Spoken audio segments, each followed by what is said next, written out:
আজকে ষষ্ঠীর দিনে সকালে বানালাম পরোটা আর আলুর চচ্চড়ি। তা ময়দা মেখে নিলাম, নুন, চিনি, রিফাইন তেল আর একটু দুধ দিয়ে ময়দা মেখে নিয়েছি।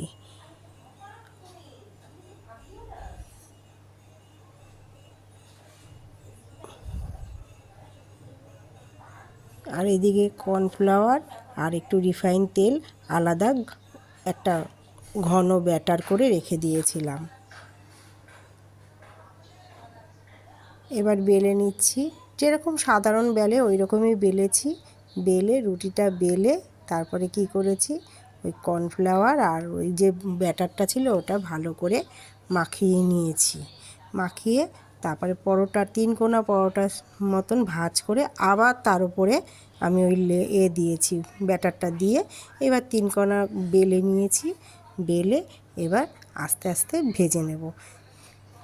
আপনারা লাইক করবেন, কমেন্ট করবেন, শেয়ার করবেন, পাশে থাকবেন, সাবস্ক্রাইব করবেন প্লিজ, অনুরোধ করছি। আজকে ডালডা দিয়ে ভেজেছি, রিফাইন দিয়ে মেখেছি আর ডালডা দিয়ে ভেজেছি। ভালো লেয়ার উঠেছে, খেতে ভালো লাগবে। দুধ দিয়ে মাখলে একটু ভালো লাগে, জল দিয়ে তো সবসময়ই মাখি, দুধ দিয়ে মেখেছি, খেতে খুব ভালো হয়েছে। আর একটু ওই সাধারণভাবে আলুর চচ্চড়ি করেছিলাম আজকাল।